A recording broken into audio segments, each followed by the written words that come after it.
জোরে বলেন কে? তাহলে আপনি কি পাইছেন কোন তো?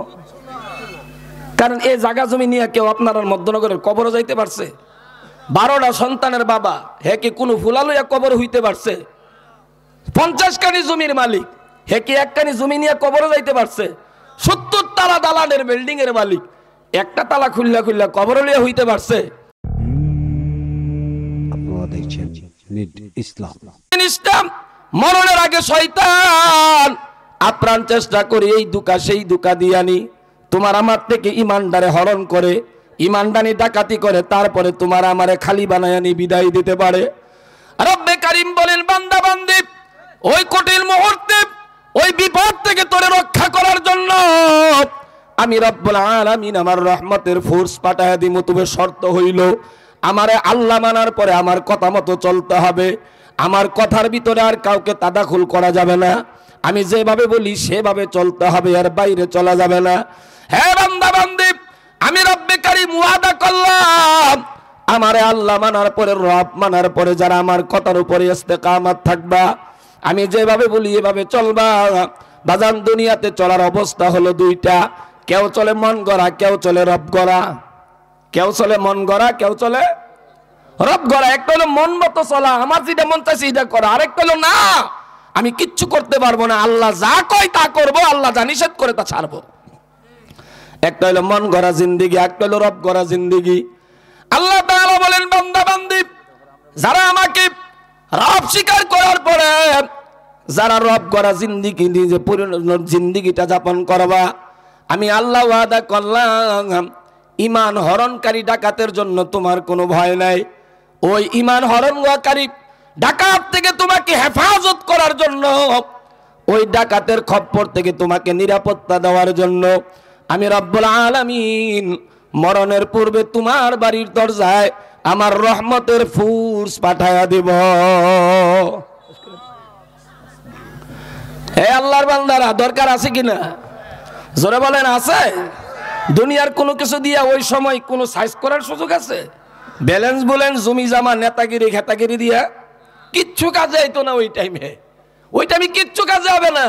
হ্যাঁ, কাজে আসবে রবের মানছো, রবের কথা মতো জীবন চালাইছো, টাইম মতো নামাজ আছে, ঠিক মতো রোজা আছে, ঠিক মতো পর্দা আছে, সৎ পথে চলছো, অসৎ বর্জন করছো, মিথ্যা ছাড়ছো, গীবত ছাড়ছো, জবানে জিকির দরুদ এগুলো লাগাইতে পারছো। যদি তুমি রব করা জিন্দেগি গঠন করতে পারো, ভয়ের কোনো কারণ নেই।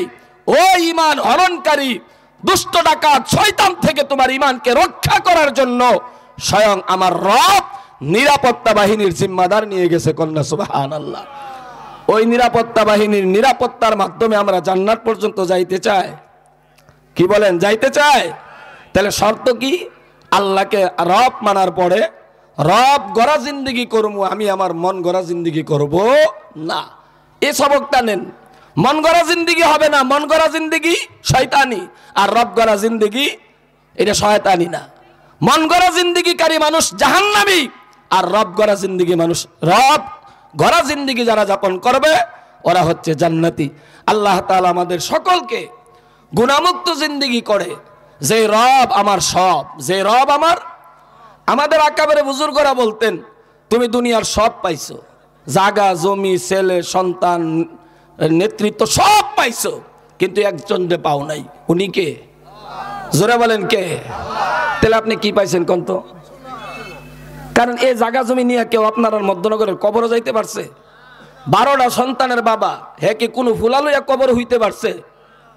50 কানি জমির মালিক হে কি এক কানি জমি নিয়ে কবরও যাইতে পারছে?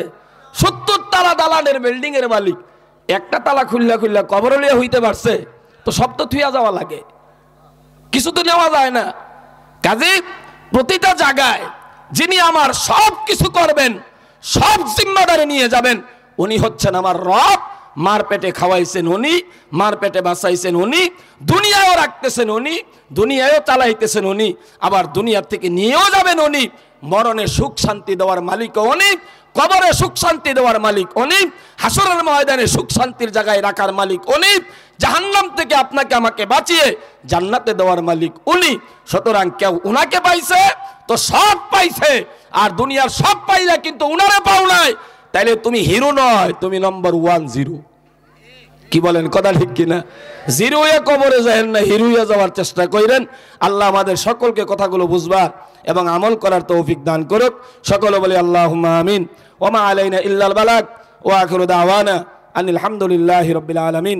আসসালামু আলাইকুম ওয়া রাহমাতুল্লাহি ওয়া বারাকাতুহু।